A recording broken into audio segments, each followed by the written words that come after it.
The more you can be at peace in your body, the more that you are comfortable with the fact of sexuality as a part of the human experience, your kids will map that. Okay. And they feel it whether or not you're saying anything because they're watching you, and kids are wired to map their parents' minds. The more you're settled down about sexuality yourself, you really help your kids.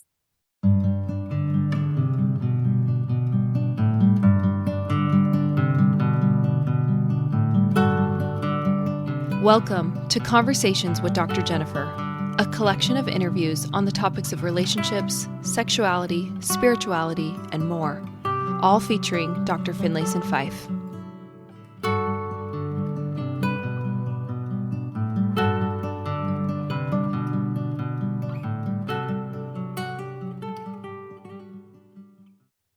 All right. Hello, everybody, and welcome to this session of the Raising Healthy, Happy Teens Virtual Summit. We are so excited to be here with Dr. Jennifer Finlayson-Fife. Thank you so much for joining us. Thanks for having me. Yeah. So for those who don't know Dr. Finlayson-Fife yet, she is an LDS relationship and sexuality coach with a PhD in counseling psychology. So this is going to be a really wonderful, important conversation about how we can help our kids develop and foster really a healthy sense of sexuality right now and into their futures, right? Laying the foundation for that for them. So thank you for being here. For those who don't know you, who aren't familiar with you, what else would you add by way of background? Just that I love this work and I love helping people.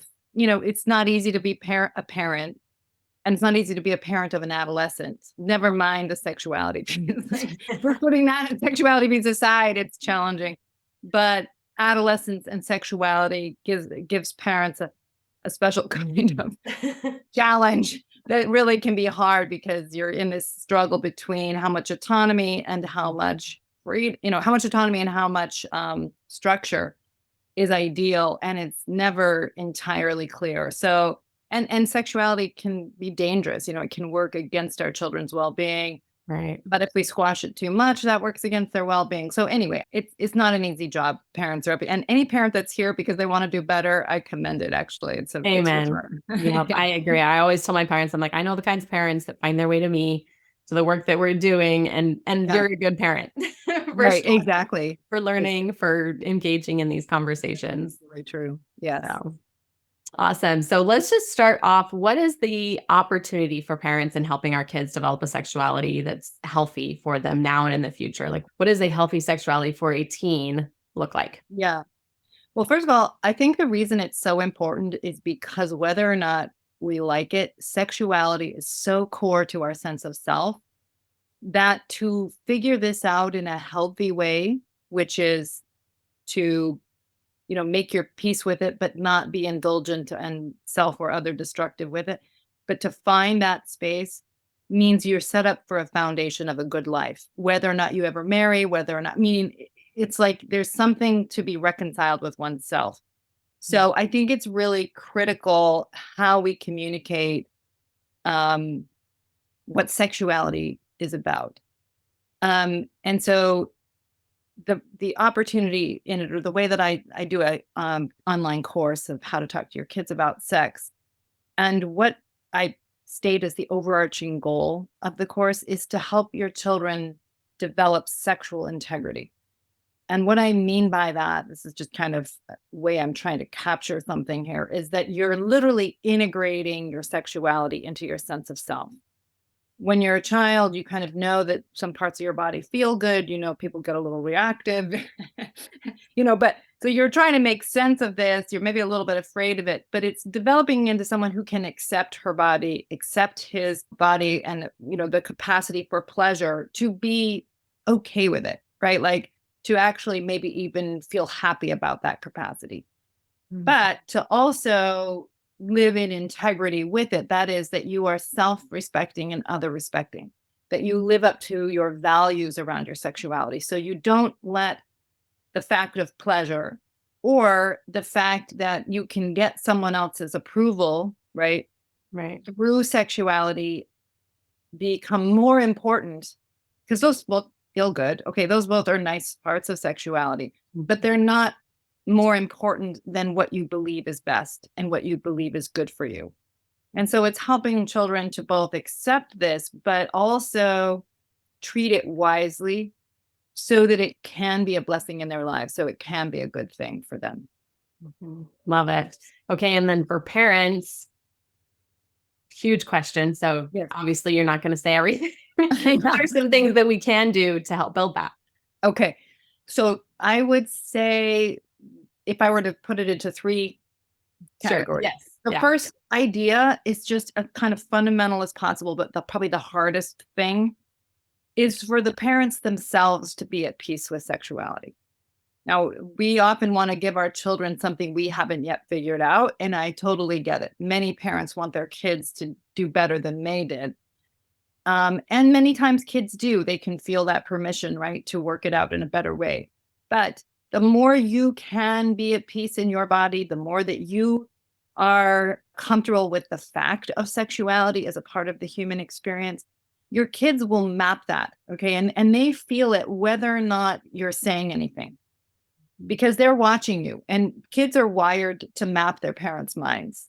What things make mom upset, what things get dad angry, whatever it is, right? So if you're watching a show and a sex scene comes on and mom quickly, like, is, trying to distract everybody, whatever, like kids understand that. They understand that mom's anxious. Okay.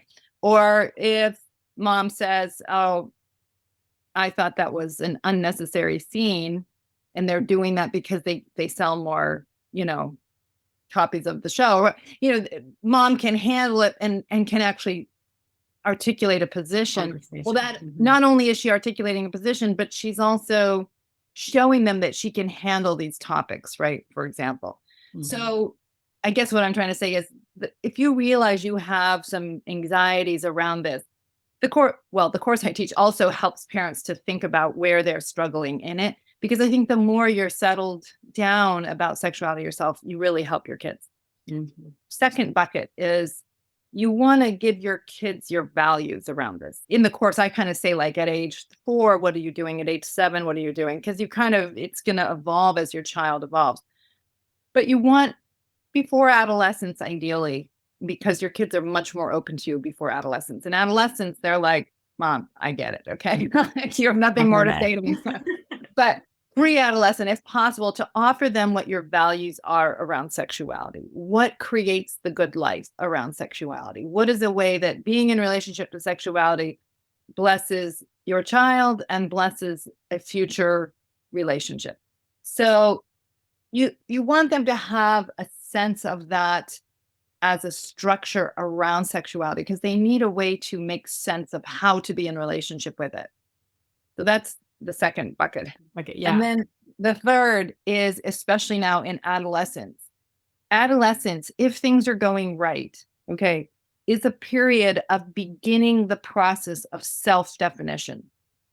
Now, most kids are still heavily in other validation seeking. That is, but they're not looking to you so much anymore. They do still, even though they pretend not to. But they're looking a lot to their peers. They're looking a lot to others. Am I enough? Am I okay? But while their friends become very important to them and peer relationships become, they are sorting out, who am I relative to these friendships? Who am I compared to my friends? And they're beginning to tease apart, what do I think? What do I value? Right? What do I think about my relationship to sexuality? So because kids are in this tension between wanting their peers to be happy with them, but also wanting to be true to themselves, you want to help kids to ideally, before they're in the thick of all this, to value being true to themselves and being true to the best in them around their sexuality.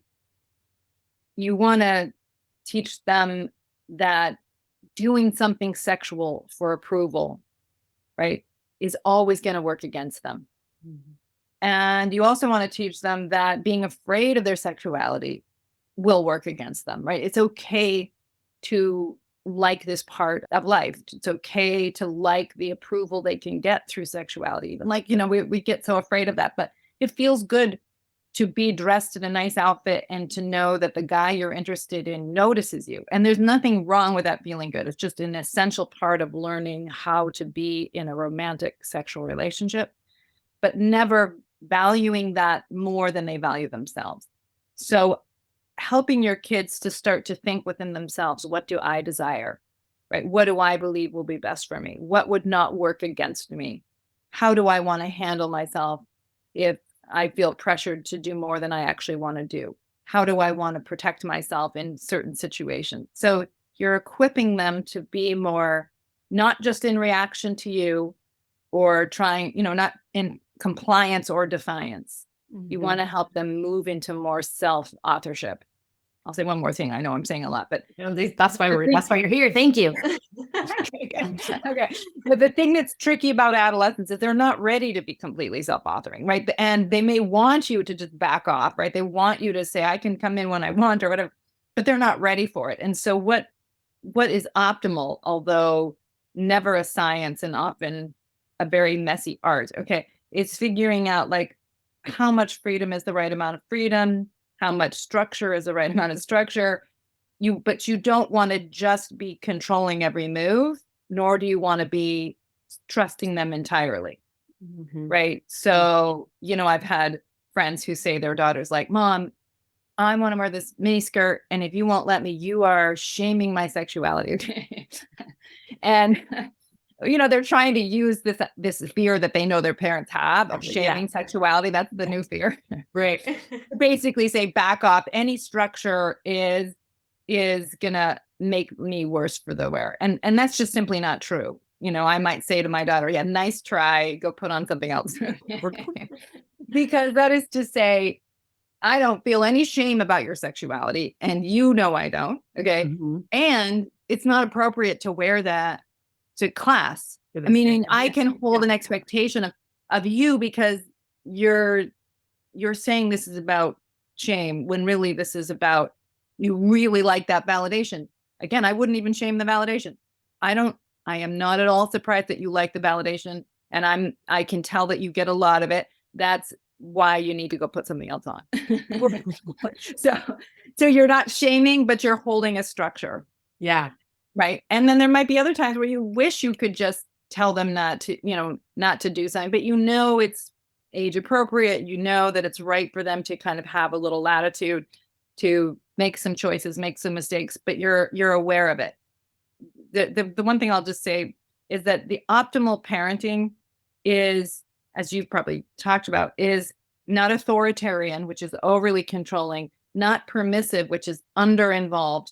I mean, negligence, of course, is bad on every front, but even permissive is like you're just kind of you don't dare to set the limit. The best outcomes are for authoritative parents, and that is they have structure, they have rules, but they also are in tune enough with the child to know when they need to have some flexibility. And so the child really may sometimes be annoyed by the structure, but they know it's coming not because the parent wants to control them. They know it's there because the parent cares about them. I remember as an adolescent, my parents saying no to me sometimes, and I would be like, oh, can't believe it. Like, now come on. But in my heart, I felt loved. I felt secure about it. And as I did, if I knew that they were also being flexible about something that made good sense to be flexible about, that was also a kind of manifestation of their trust in me. And so it's figuring out, when is it time to hold the structure? When is it time to give them some space? These are like really nuanced ideas, right? I think when you're like playing them out in the day-to-day parenting, I think it's nice to have that overall, that goal, right? That you're looking at, like you were saying, it's not coming from shame, it's coming from self-respect and from the long term, and teasing out those discussions and then actually living it. That's a big practice. Absolutely. What would you say to the parent who is saying, we were too permissive, or we were too strict, or we don't know why, but now our kid's doing all these promiscuous things or risky behaviors, or what do I do now? What can I do? It's a good question. And it's a big question because it depends a little bit on what the situation is and the age of the child. I mean, I've had parents who gone through my courses or my materials, and then they're like, oh my gosh, like I did so many things wrong, and their child's now a young adult, right? Well, I actually think it's valuable to say, I think I did some things wrong, and this is what I think worked against you. Not because that makes you a terrible person, actually, not because your child isn't still, your adult child isn't still responsible for their lives and the choices they make going forward. But it is a way of showing them that you love them, that you want to do right by them, and that you're willing to self-correct. It also helps them to think about, wait, did I internalize that idea in a way that's worked against me? It frees them up to do better. Kind of So, smooths their path. yeah, exactly.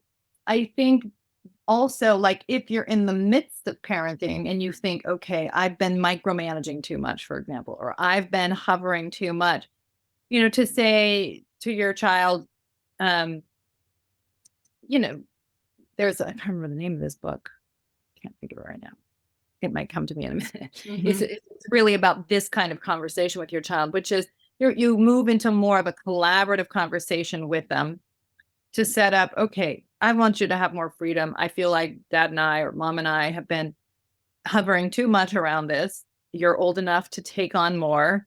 And so this is what we're thinking of for here's the structure, here's the consequences of not, complying with it, but we want you to be able to make more decisions. So you're moving into more of a offering more authority to them within a certain set of limits. You can self-correct if your child is still at home. If you think you've been being too permissive and they're moving into things that are, well, out of love, not out of a desire to punish. I mean, I think for some parents that are permissive, this is at least as hard as beginning to give latitude for the more authoritarian inclined parent. Yeah. Because they don't want their children's invalidation. They don't want their child to be mad at them.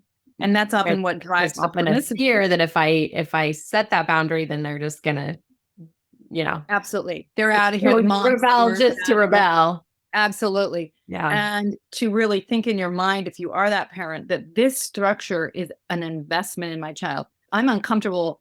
And that's what love feels like sometimes. And their validation of me is less important than their well-being. That's why you're putting the structure there, not because you want them to feel bad, but you want them to have the structure that they need to actually grow, right? There is definitely such thing as way too much freedom, right? And kids do map that as a parent being afraid of invalidation. So it doesn't feel like love, even though they may like the fact that compared to their friends, they have too little structure. But when a parent comes in and holds it out of, I care about you, I see this is working against you, and here's the limit. The child understands it as love, especially if the parent is not, I mean, they won't tell you they think it's love, Right. but they feel it. That's not what they will say. But yeah, no, exactly. Exactly. Thanks for loving me, Mom. Exactly. And waiting for them to tell you that it's never going to be that. Meaning, you're going to be confronted with invalidation.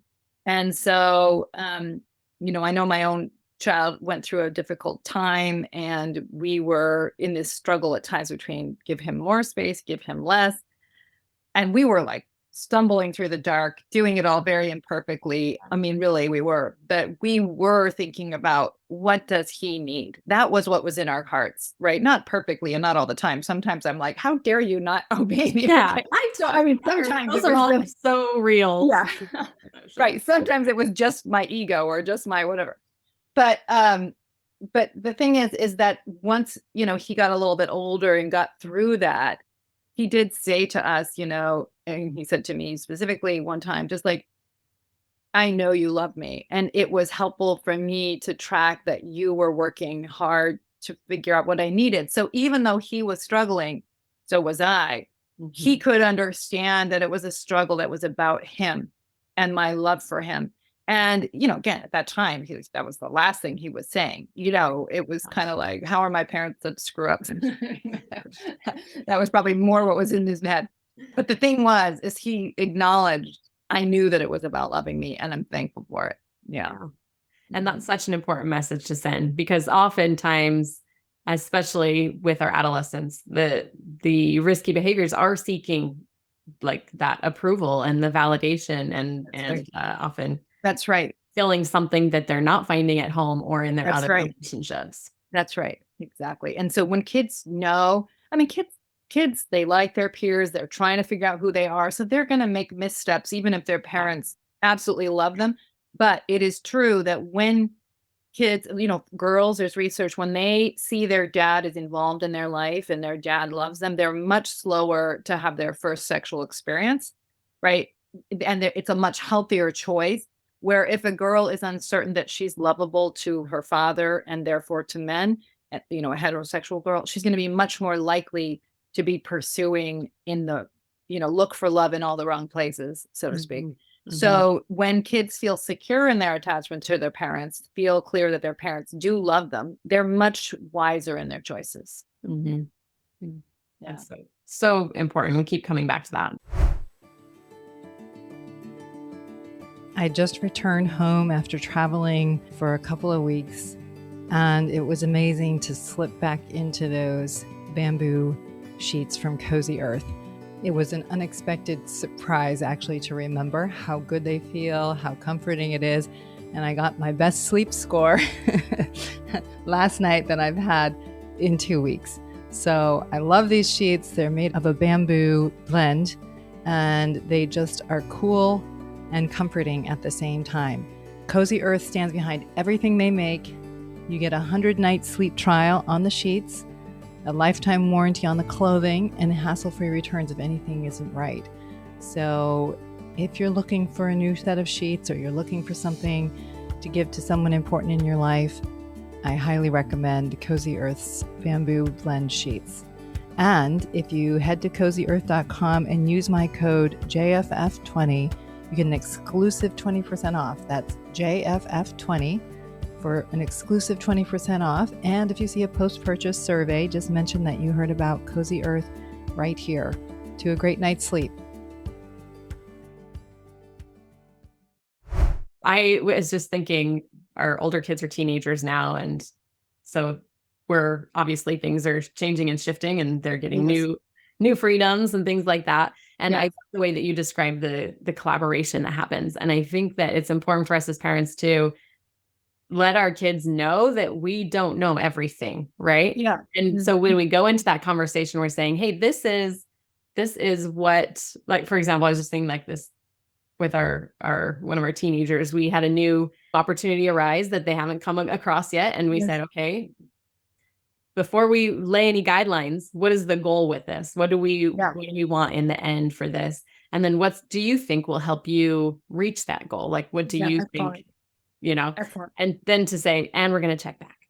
Yeah. Yeah. And No, to say, we're going it's to really say, good. are these guidelines working? Is our, to be able to say, and each kid might be different with how those guidelines Absolutely. play out and things like that. Yeah, I would say probably every child is different, at least in my experience. They're all, in many ways different.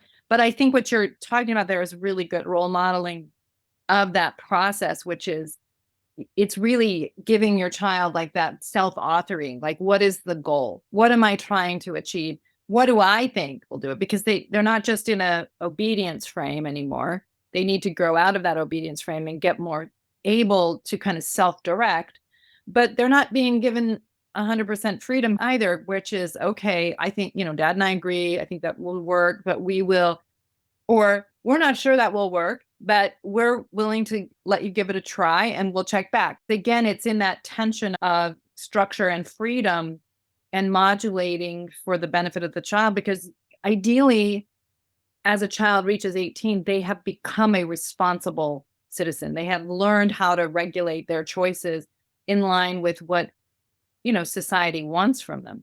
And Mhm. so helping them to modulate that, imperfect as that process may be, is really the goal of good parenting in this stage. Yeah. Huge, huge, huge. Okay. A little bit of a shift, because a lot of parents are asking me. So Yes. I'm asking you as the Yeah. expert. Yeah. Gender identity. This is for a lot of parents. This is like a brand new conversation in a lot of ways. Yeah. It's a topic that wasn't highly spoken of. Sometimes it feels uncomfortable. Yes. And whether it's our own kids or their peers that are having gender or questions, or they're talking Yes. more at school, or, teachers are asking, what pronouns do you want Yeah. to go by? All these kinds of things. Do you have any insight for parents as they're having these Sure. conversations?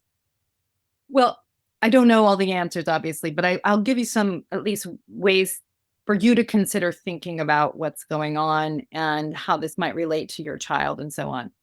So I think an important fact in history is that we have, as a society, generally speaking, been very uncomfortable with sexual diversity, right? Kind of traditional culture is you've got bulls and cows and nobody's trying to be the other, and so we haven't done well historically with homosexuality or somebody who is in that experience of being, I feel like I'm a female in a male body or male, and feel it from a very, very young age. I mean, that is true. And societally speaking, meaning that happens to a small percentage of people. And society has not done a good job of understanding it or knowing how to address it or to facilitate and help somebody in that situation. By help, I mean accept, and like a child who feels like they're in the wrong body, right? Mhm. So that's a real thing. And I think as a culture, we've gotten better and better at it. I mean, to be born LGBTQ now, much, much easier life than even when I was growing up. There was a student in my class who was gay.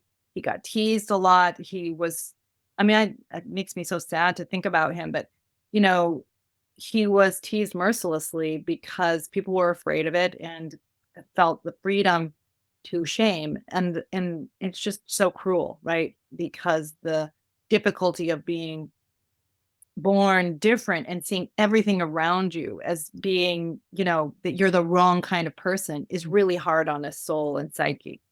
So that's important. And learning how to genuinely receive and understand those who are different from us is a basic Christian goal, in my opinion, or goal of a good, stable society.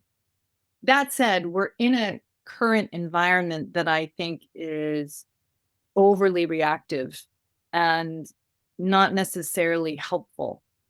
And so, what I mean by that is that we have a lot more focus in our very fractured society on identity and what group you belong to. And in my opinion, who is the biggest victim? Because being a victim in our current society gets you social points in a way, right? So, um, and and again, this has come, I think, from a desire to help people who have had a hard go, who are in a victim position in a way. But I think the distortion in it is that if you are somebody who is a minority who has, you can utilize that to kind of to get social points. Okay, so the problem with that is when our adolescents are in this period of self-authoring and trying to sort out who they are and experimenting with different identities and often struggling in their sense of self. Like that, if I were to think of like the hardest point in my life, pretty much be adolescence. Okay. That is, who am I? Do I matter? Do I have any skills? Am I sufficient to my peers?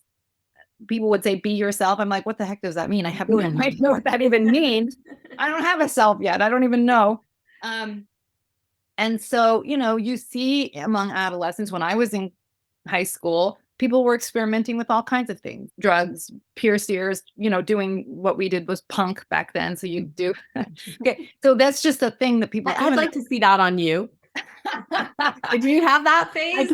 I did not we go dig that up far. some photos? No. Oh. I just knew I wasn't going to pull it off. It was not going to be a I don't think I can. Right. But, you're trying to sort out what you really think and who you are. Mm-hmm. So in this current climate, there is the idea that who you're attracted to and what your gender identity is a very open question.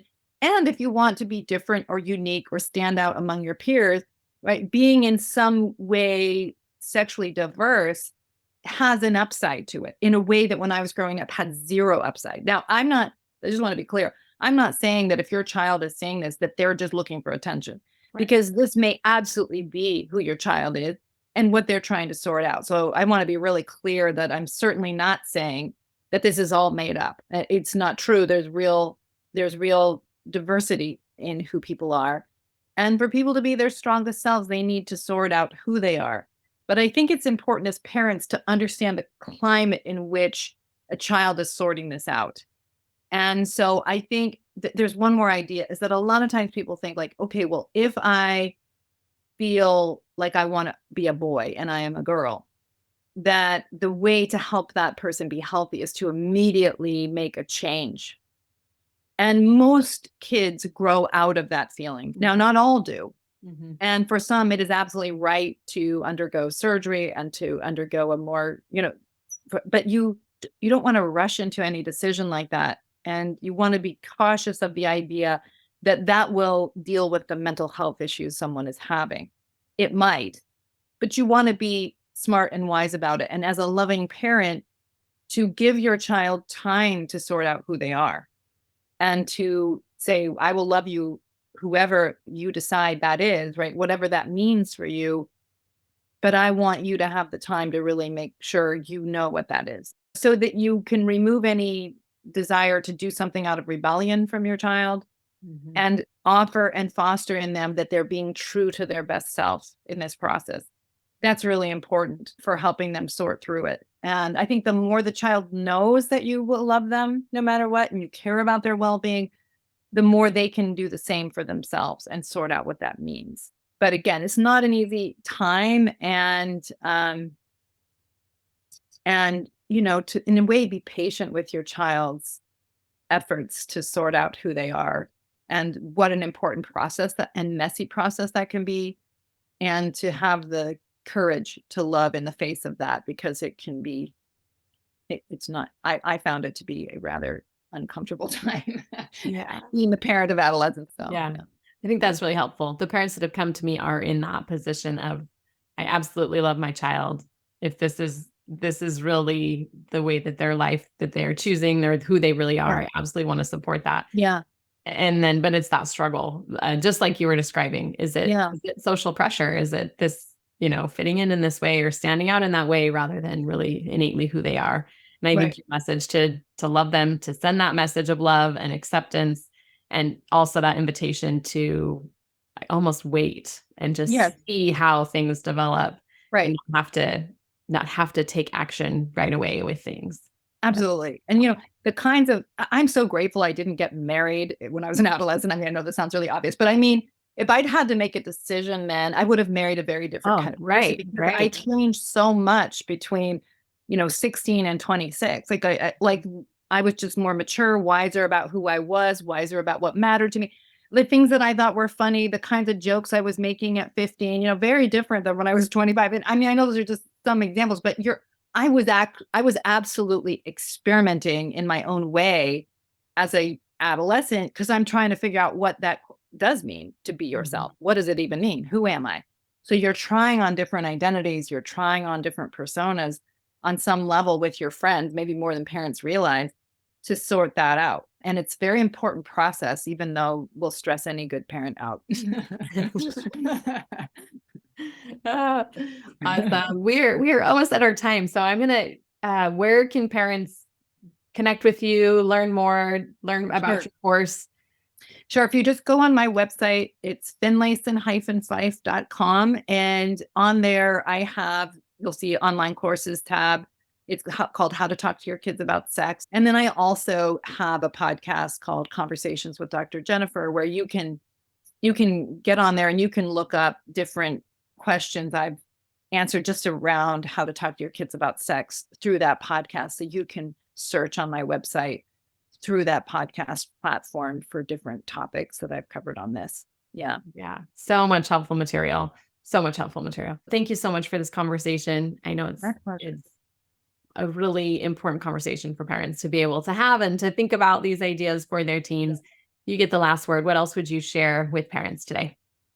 Well, I would say just to be kind to yourselves in this. I mean, I think that one thing is that as parents, we want so much to do a good job that we will almost take on too much responsibility for our kids. Now, I don't want parents to ever neglect what they contribute, but what we contribute is only what we contribute, and our kids still have agency and still will have their own challenges to sort out. And the more we can hold on to that, actually, the more we can stay involved in the best way, right? Without avoiding our kids because it makes us feel bad about ourselves, or trying to overly control them because we can't tolerate them making mistakes that might reflect badly on us.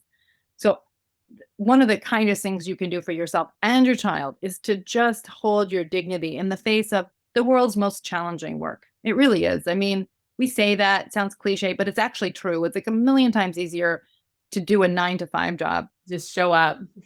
Right. Put your hours in. And then go home. home. You know? Yeah. But parenting around the clock while kids' needs are changing and evolving, and they're all different, and your sense of self is walking around on them. I mean, no, not easy.